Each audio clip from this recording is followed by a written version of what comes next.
First opium war.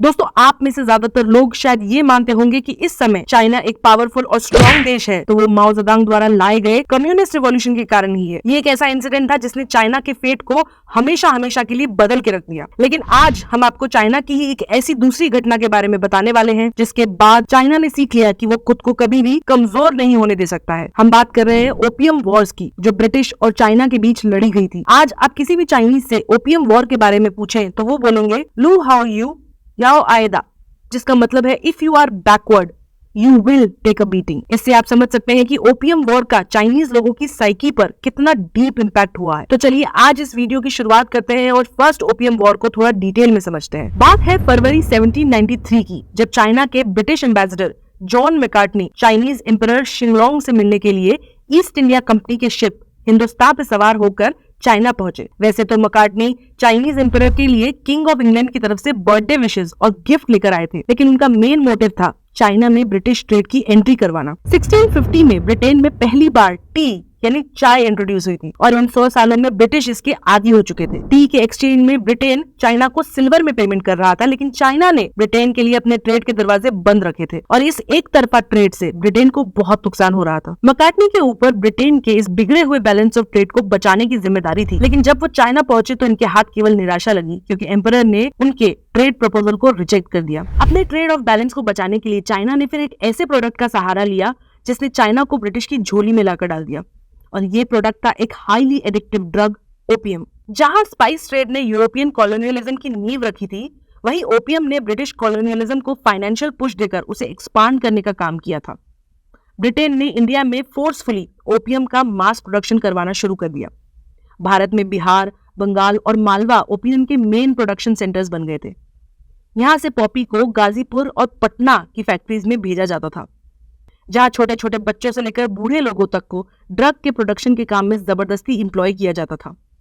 East India company इस opium का use T के पेमेंट के लिए करने लगी और धीरे धीरे चाइना की पूरी पॉपुलेशन ओपियम के नशे का शिकार हो गई।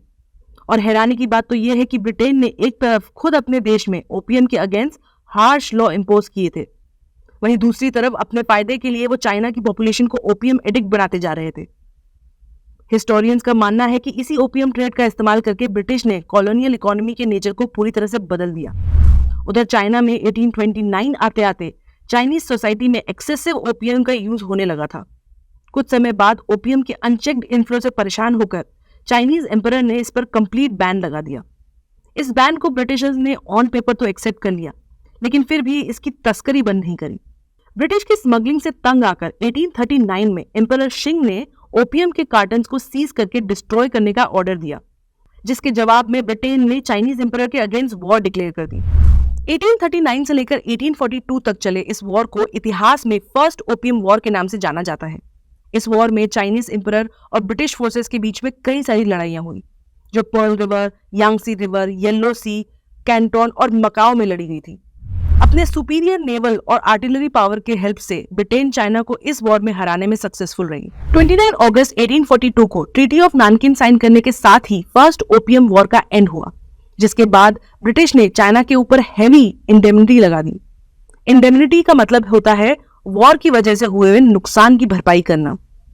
ट्रीटी ऑफ नानकिन के जरिए ब्रिटिशर्स ने चाइना के हांगकांग शहर और उसी के करीब लोकेटेड कावलून पेनिनसुला के सदर्न पोर्शन को अपने कंट्रोल में कर लिया। इसके साथ ही कई सारे पोर्ट्स भी ब्रिटिश ने हथिया लिए। बाद में ब्रिटिश और चाइना के बीच में एक सप्लीमेंट्री ट्रीटी भी साइन हुई थी, जिसे ट्रीटी ऑफ बॉग के नाम से जाना जाता है। इसे अक्टूबर 1843 में साइन किया गया था। ट्रीटी ऑफ बॉग ने चाइना को फोर्स किया कि वो ब्रिटेन को मोस्ट फेवर्ड नेशन का स्टेटस दे। इतना ही नहीं, चाइना पर दबाव डालकर ब्रिटेन ने ओपियम ट्रेड को लीगलाइज भी करवा लिया। लेकिन ओपियम के एक्सेसिव यूज का इम्पैक्ट चाइनीज सोसाइटी पर दिखने लगा था। सोसाइटी में अनरेस्ट शुरू हो चुकी थी, जिसने आगे जाकर ताइपेंग रिबेलियन का रूप लिया, जिससे शिंग डायनेस्टी और भी कमजोर हो गई। ऐसे में फर्स्ट ओपियम वॉर से लेकर 1949 के चाइनीज सिविल वॉर तक के पीरियड को चाइनीज सेंचुरी ऑफ ह्यूमिलिएशन माना जाता है।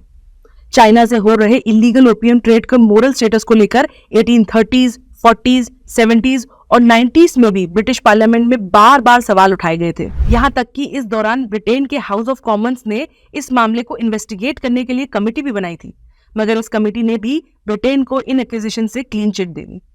इस पूरे घटना को लेकर थॉमस मैनुअल ने अपनी किताब opium Inc how a global drug trade funded British empire में लिखा है, the Chinese got opium, the British got tea and the Indian got colonialism. और ऐसा इसलिए है क्योंकि चाइना से होने वाले इसी लुक्रेटिव ओपियम ट्रेड ने भारत में कॉलोनियलिज्म की जड़ें मजबूत करने का काम किया।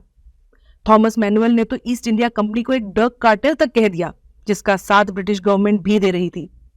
दादाभाई नौरोजी का कहना था कि opium trade is a sin on England's head and a curse on India for her share of being the instrument.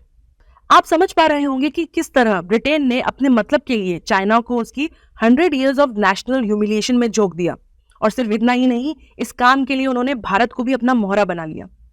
दोस्तों, यहाँ आपके ध्यान रखने वाली बात यह है कि ओपियम वॉर में टोटल 2 वॉर्स लड़ी गई थी, जिसमें से फर्स्ट ओपियम वॉर को हमने यहाँ कवर किया है। मिलते हैं आपसे जल्द ही सेकेंड ओपियम वॉर वीडियो के साथ, लेकिन तब तक के लिए जय हिंद।